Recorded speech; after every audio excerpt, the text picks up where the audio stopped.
à tous, j'espère que vous allez bien.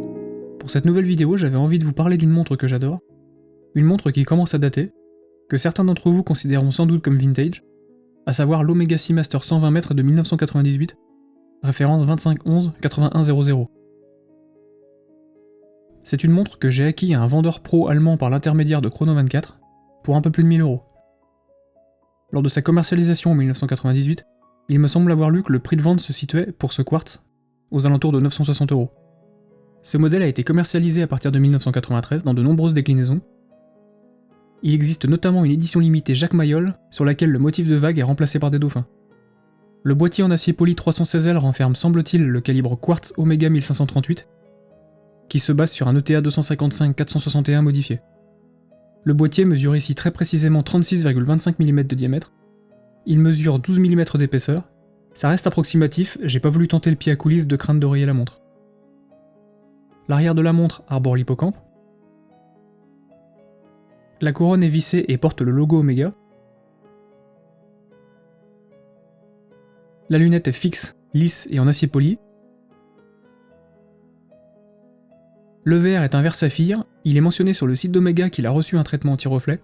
Je peine à le croire mais j'y reviendrai. Comme précisé sur le cadran, elle est également étanche à 120 m. L'entrecorne mesure 18 mm, dont convient un bracelet de 18-16.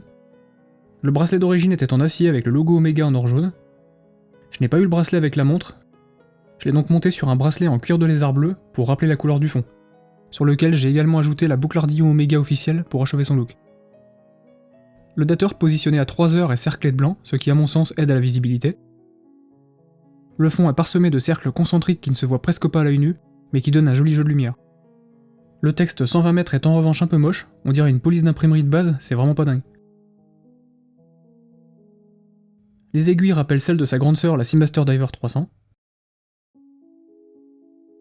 En revanche, tout l'intérêt de ce cadran est là, à savoir le motif de vague présent aussi sur la Seamaster Diver 300.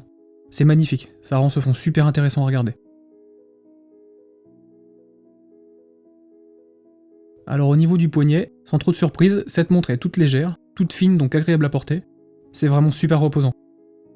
Et elle est définitivement super classe. En extérieur, on peine à voir le fond, ce qui est dommage.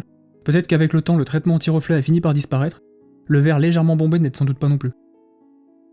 Bon, le Super Luminova, lui, il est anecdotique.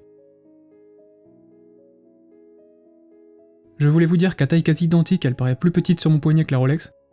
Mais c'est vrai que côte à côte, c'est pas flagrant du tout. À présent, pour résumer les points faibles et les points forts, je trouve qu'on distingue mal le fond à cause des reflets alors qu'il est sublime, c'est vraiment dommage. Et je n'aime pas la police de caractère du 120 m. Autre point faible, elle apparaît assez rarement sur le marché de l'occasion, en France du moins. Bref, c'est pas méchant, si vous avez l'occasion et que vous cherchez une Omega sympa, allez-y si vous pouvez vous la procurer à un prix correct. Dites-moi en commentaire ce que vous pensez de cette petite montre, et n'oubliez pas de vous abonner pour soutenir la chaîne et voir d'autres vidéos. Merci à ceux qui m'ont regardé jusque là, et on se retrouve très vite j'espère. Bye!